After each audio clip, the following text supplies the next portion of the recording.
네, 9월 23일 출애굽기 15장 1절에서 21절까지의 말씀입니다. 오늘 본문은 모세의 노래와 미리암의 노래로 이제 구성이 되어져 있는데, 이건 이야기체가 아니라 말 그대로 시예요. 우리나라의 문학적 장르로 이야기하면 시. 근데 이제 히브리의 노래라고 또 이야기하기도 합니다. 그래서 그냥 이야기처럼 이렇게 쭉 해석하기는 쉽지가 않고, 사실 이건 해석하기보다 그대로 그냥 느껴지는 게 훨씬 중요하겠죠. 여러분, 시를 뭐 일일이 분해할 필요는 없잖아요. 그냥 시인이 어쨌든 가지고 있는 그 마음을 잘 함축적인 운율을 가지고 함축해낸 그 시를 잘 깨닫고 이해하고 감상하면 될 것 같아요. 그래서 오늘은 이렇게 길지는 않습니다. 근데 이제 이 시 중에서도 조금 단락을 구분해 보자면, 제가 중요하게 보는 부분들 여러분들이 이제 쭉 했겠지만, 뭐 2절부터 3절까지는 여호와가 누구냐, 하나님이 누구냐라는 이제 모세의 고백이고, 4절부터 10절까지는 애굽 사람들과 전투했던 내용, 그리고 여호와께 승리하게 하셨던 내용들에서 쭉 나오고, 그 다음에 이제 11절 보면 그 여호와가 또 어떤 일을 행하셨는가, 또 여호와가 누구냐에 대한 부분들이 또 나오고, 19절부터 미리암의 노래는 이제 모세는 전투에 대해서 많이 이야기를 했는데, 미리암은 19절부터 보면 이스라엘 백성들이 또 어떻게 마른 땅을 걸어가게 됐는가에 대한 찬양, 좀 이런 내용들이 조금 나옵니다. 그래서 여러분, 오늘은 쭉 몇 번 읽고 묵상하고 그냥 쭉 감상한 정도로 오늘 큐티를 하시면 좋을 것 같고요.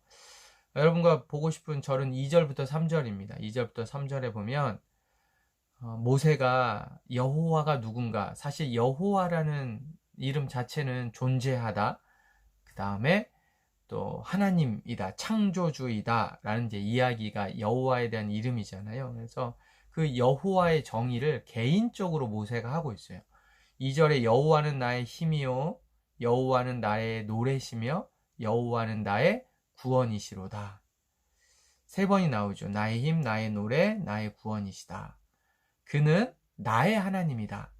그리고 내 아버지의 하나님이다. 이 아버지라는 건 이제 조상들의 하나님, 선조들의 하나님이라는 거죠. 내 아버지의 하나님이시다.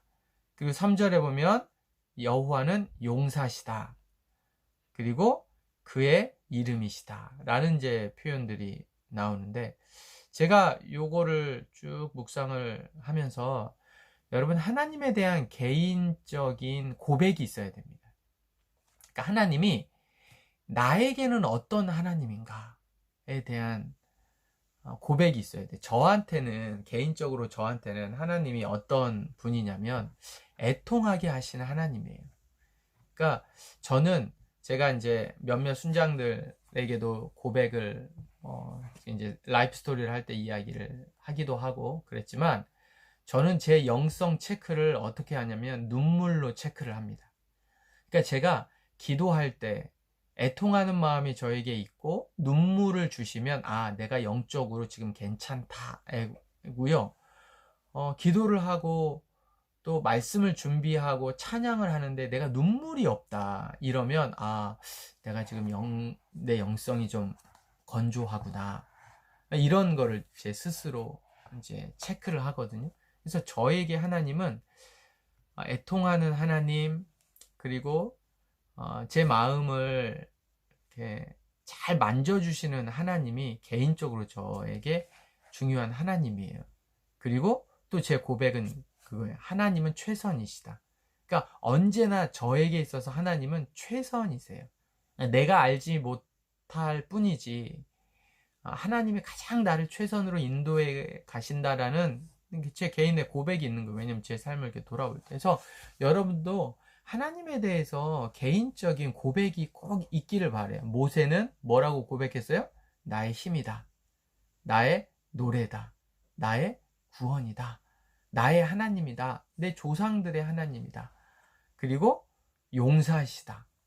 그리고 여호와 그 이름 그 자체다. 이렇게 이제 고백했던 것처럼 여러분 각자도 하나님과의 기독교에서 가장 중요한 건 하나님과의 관계거든요. 1대1의 관계. 이 1대1의 관계가 매우 중요해요. 그래서 하나님과의 개인적인 관계를 여러분 잘 맺어 가시고 그 개인적인 관계를 고백할 수 있기를 바랍니다.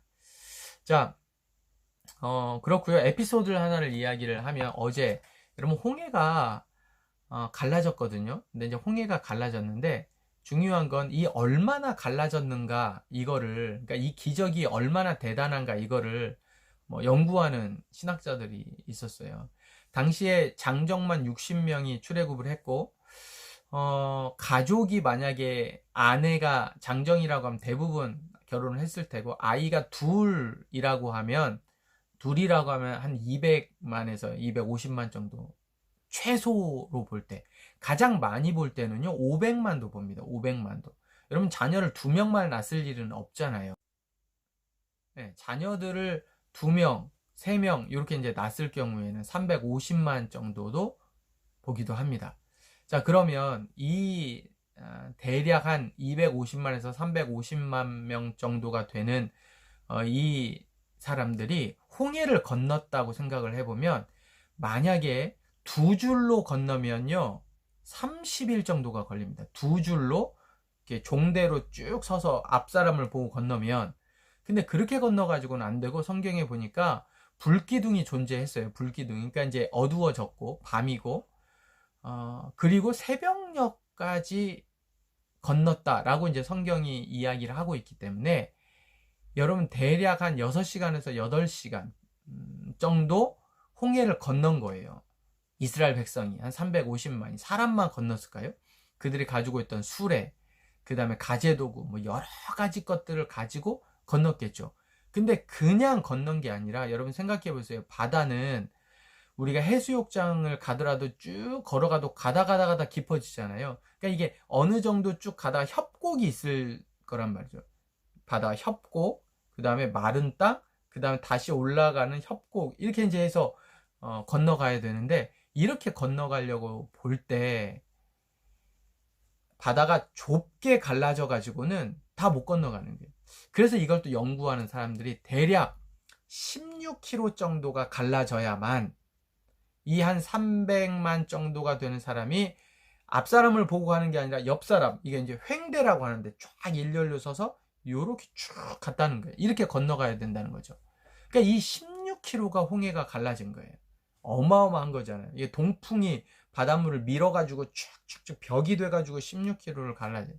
여러분 16km가 어느 정도인지 제가 오늘 아침에 찾아보니까 부암동 CEC 센터에서 숙대 입구역까지 걸어가면 6km 정도 됩니다. 6km. 부암동에서 숙대 입구까지 걸어가면 6km예요. 그렇게는 6km밖에 안 되니까 강남역까지 가면 그게 16km 정도 되더라고요. 그러니까 부암동에서 강남역까지 가는 쭉 그 길이 쭉 갈라진 거예요.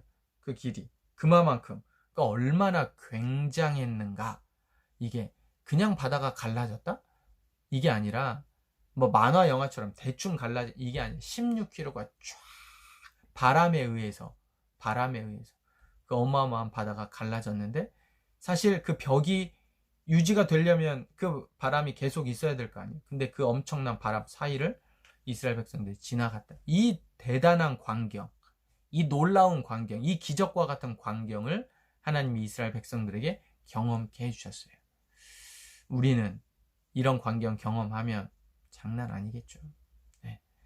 아무튼 오늘 하루 하나님 잘 묵상하시고, 오늘은 조금 센치하게 시적인 감성으로 시작하시길 바랍니다. 함께 갑시다.